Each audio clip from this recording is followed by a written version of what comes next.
Next headline, New Zealand must pull its weight on AUKUS. A likely kingmaker in next week's New Zealand election will push the new government to join Australia, Britain and the US in their defence technology alliance, warning potential coalition partners that their country cannot give up a future with AUKUS in fear of China.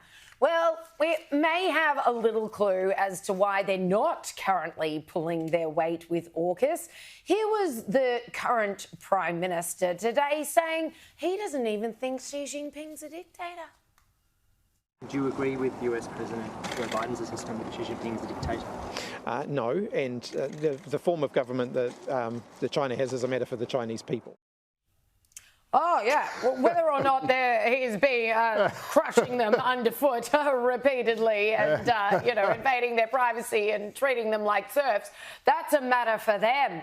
I must correct myself, that wasn't today. It was recently, but it wasn't today. I mean, please, these guys have already sworn off nukes. One wonders what kind of help they'd be anyway. They're not exactly a militarily beefed up country. Do they even have a military these days? Didn't they just Really disarm themselves sure. pretty much? And just, There's a couple of paper planes. And, Although the haka would be useful. I mean, the Chinese would just be like, what in the actual world is going on here? I can describe New Zealand's defence strategy in one word. What's that? Australia.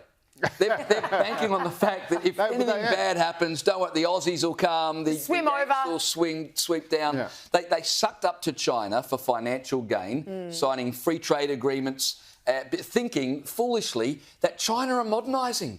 And with modernisation, all those communist ideologies, they just sort of drift away. Yeah. How naive could you possibly be? And now they want to come running back to us. Should we let them in? I mean, it was just last night we were talking about the fact that our own PM can't visit there in his RAAF plane because they're like, they'll bug it. Like, they will absolutely tune in to whatever technological stuff you've got going on in that plane and be able to commandeer it. Last but not least, on the front page of The Australian, all power stays with Parliament. Parliament could limit the Voice's engagement with executive government by ensuring it does not enjoy unfettered access to public officials, cabinet ministers or the Governor-General, according to a key defence of the advisory body made by one of the nation's eminent legal thinkers. Well, I think that is pretty weak. I mean, of course they could, but we all know they won't. What would be the use of creating this body and then being like, you don't have access to ministers. No, you do. You don't have access. It's like, oh, please. Okay, besides, Linda Burney already told the press club that she'd have their inbox full on day one. That's a direct quote. So we all know where their actual work's coming from. But independent body, my peach. No, she was saying that. She was saying it was going to be about housing, about jobs, about education. Yeah, it's all about listening, and she had a list for them. That's right, about health. She's saying that's right. But she's saying the exact same thing. She's saying if they start, because people were saying all sorts of crazy stuff like, oh, they're going to want to have a say on the nuclear submarine build, or they're going to want to have a say on interest rates. And Linda Burney simply said, well, no, they're not going to want to do that, but even if they try that, we've got complete power to actually determine what they can do. And it is there in the amendment. This is what I can't understand. People are so confused by. It says in the amendment the Parliament's got complete control over all the functions, the powers and the composition of the Voice. So who's in it, what it can do and how it can do it. That's it.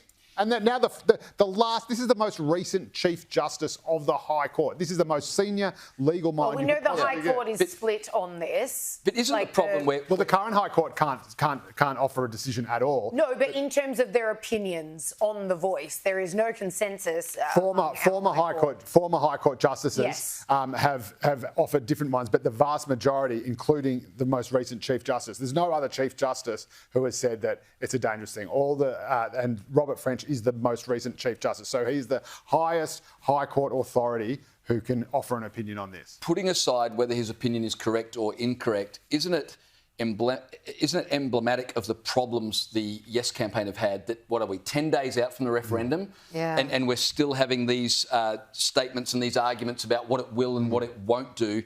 No wonder it's tanking in the polls when, as I said, a week and a half out, they're still trying to work out what can it do and what can't it do. Well, he's actually come out and said that before, and again, and then someone says, "Oh, but my neighbour's dog says differently," and people say, "Oh, so he has absolutely no idea at this point, as none of us do, as much as we'd really like to. He has no idea what they're actually going to legislate, what this body will be capable of, who it will have access to, etc. and so on. So I would have thought someone who I don't doubt is a titan of intelligence, you don't get to be a chief without it. I'm just surprised that he would...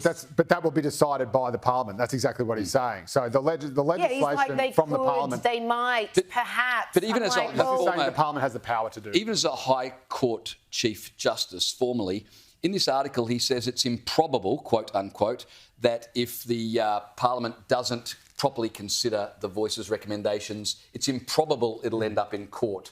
But I mean, you can't have improbabilities. You don't know what's being legislated. You need certainty, don't you? But even if it ends up in court, the High Court will just throw it out because it says right here in the Constitution that Parliament's got control over you.